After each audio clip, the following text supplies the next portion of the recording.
औद्योगिक विकास के कारण हमारे देश में जो समाज सबसे ज़्यादा शोषित और उपेक्षित हुआ है, वह आदिवासी और मूलवासी समाज है। जबकि आदिवासी और मूलवासी समाज का देश के सांस्कृतिक धरोहर, पर्यावरण के संरक्षण और देश की आज़ादी में महत्वपूर्ण भूमिका रही है।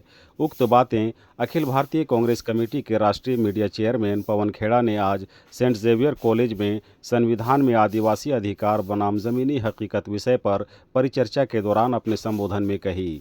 मौके पर उन्होंने कहा कि सही मानों में अगर देखा जाए तो ये आदिवासी समाज ही है जिन्होंने न सिर्फ जल, जंगल और ज़मीन की लड़ाई लड़ी, बल्कि देश पर काबिज अंग्रेज़ी सरकार के खिलाफ स्वतंत्रता आंदोलन का पहला बिगुल भी फूंकने का काम किया। उन्होंने कहा कि मुझे ये स्वीकार करने में कोई संकोच नहीं है कि भारतीय संविधान ने आदिवासी समाज को जो अधिकार दिए हैं, यह समाज उन अधिकारों से भी वंचित है। आज ज़रूरत है कि आदिवासी और मूलवासी समाज शिक्षा के क्षेत्र में न सिर्फ आगे आए, बल्कि अपने अधिकारों को भी जाने और संवैधानिक तरीके से उसकी प्राप्ति के लिए मार्ग प्रशस्त करे। इस कार्यक्रम में झारखंड सरकार में कृषि, पशुपालन एवं सहकारिता मंत्री शिल्पी नेहा तिर्की, पूर्व मंत्री बंधु तिर्की समेत कई कॉलेज और यूनिवर्सिटियों की छात्र छात्राएं शामिल थे। परिचर्चा के दौरान छात्र छात्राओं से प्रश्न भी लिए गए, जिनका पवन खेड़ा ने तसल्ली बख्श जवाब दिया। मूल निवासियों की पहचान को बचाने का संघर्ष, इस संघर्ष को श्रद्धांजलि देते हुए, उनकी प्रेरणा का स्मरण करते हुए मैं अपनी बात शुरू करना चाहता हूं। आदिवासियों को अगर हम उनके संघर्ष की बात करें तो यह संघर्ष 1857 से बहुत पहले शुरू हो चुका था। अंग्रेजों के दमन के खिलाफ अगर पहला बिगुल बजा इस देश में तो वो आदिवासियों से यहां से बजा। वो संथाल परगना से हो, वो खासी ट्राइब नॉर्थ ईस्ट से हो, या मेरे अपने राज्य राजस्थान से हो, पहला बिगुल यहीं बजा।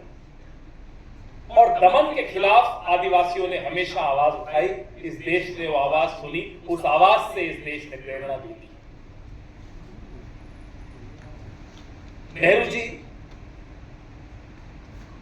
और डॉक्टर बाबा साहब भीमराव अंबेडकर जी ने इस दमन को भी पहचाना कि कैसे आदिवासियों के साथ अंग्रेजी हुकूमत ने दमन किया था, और वो समृद्ध थे लेकिन वो पिछड़े होने पे मजबूर हुए। मुझे लगता है कि अगर सबसे समृद्ध कोई था तो वो मूल निवासी थे। उनके पास ज्ञान का भंडार था, उनके पास वो हर कला में निपुण थे, लेकिन सदियों के दमन से ये स्थिति में आए कि उन्हें संरक्षण की भी आवश्यकता है और आरक्षण की भी आवश्यकता है। इस बात को नेहरू जी ने और बाबा साहब अम्बेडकर ने समझा। इसलिए कॉन्स्टिट्यूएंट असेंबली में इस पे बड़ी चर्चा हुई कि आदिवासियों की संस्कृति, उनके ज्ञान का संरक्षण और उनका भविष्य उज्जवल हो सके, तो इसलिए उनको आरक्षण कैसे दिया जाए। तो 5वीं और 6ठी अनुसूची में कई बातें ऐसी रखी गई जिसमें आदिवासियों के भविष्य की चिंता दी, मूल निवासियों के लिए कुछ किया। और इसलिए किया, कोई एहसान नहीं किया। जो भी भारत में बांध बने, खनन हुआ, विकास हुआ, तथाकथित विकास हुआ, असली विकास हुआ, उसका जो असली वजन है, उसका जो असली भार है, वो आदिवासियों ने उठाया। इस बात को हम कभी भूल नहीं सकते। जंगलों ने उठाया, जल ने उठाया, जमीन ने उठाया। और जब भी शहर आदिवासियों की तरफ आता है, नुकसान आदिवासियों का करके जाता है। शहर को लाभ होता है, आदिवासियों को लाभ नहीं होता। इसलिए कहता हूं कि सरकारों ने अगर कुछ किया तो कोई एहसान नहीं किया। वो नेहरू जी की सरकार ने किया, इंदिरा जी की सरकार ने किया, राजीव जी की सरकार ने, मुझे अच्छी तरह याद है, हम बच्चे थे, अपना उत्सव नाम से एक कार्यक्रम शुरू किया। आदिवासियों की कला और उनकी संस्कृति को विदेशों में कैसे दिखाया जाए कि भाई ये है हमारी समृद्धि। वो कार्यक्रम बड़ा पॉपुलर भी हुआ, बहुत चला। मनमोहन सिंह जी, यूपीए की जो 2 कार्यकाल थे, उसमें फॉरेस्ट राइट्स पर जो काम हुआ, मुझे लगता है वो ऐतिहासिक काम। ये सब आपको जानना, मैं जानता हूं संडे के दिन आप लोग आए हो, लेकिन ये जानना आवश्यक है क्योंकि आज आपकी पहचान पर एक बहुत बड़ा सवालिया निशान, एक बहुत बड़ा हमला हो रहा है। आपकी और हमारी सबकी पहचान पर हो रहा है। कल जब आप इस विद्यालय से निकलेंगे, अपने अपने हॉस्टल से निकलेंगे, जिंदगी में नए संघर्षों के लिए, नौकरी के लिए, व्यापार के लिए, ज्ञान के लिए और ज्ञान अर्जन करने के लिए, तब आप पर कुछ ऐसे नियम कानून दिल्ली से थोप दिए जाए कि नहीं साहब आप यही कपड़े पहनेंगे, यही भोजन खाएंगे, इसी भाषा में बात करेंगे, यहां नहीं रहेंगे वहां रहेंगे, आपको कैसा लगेगा? आपकी भाषा, आपका भोजन, आपका पैरहन, आपका लिबास, ये आपकी पहचान है। उस पहचान को अगर कोई हमला करे तो उसकी रक्षा करने का हथियार आपके पास क्या है? आपके पास वो एक हथियार है, ये जो राहुल गांधी जी के हाथ में है, इस देश का संविधान।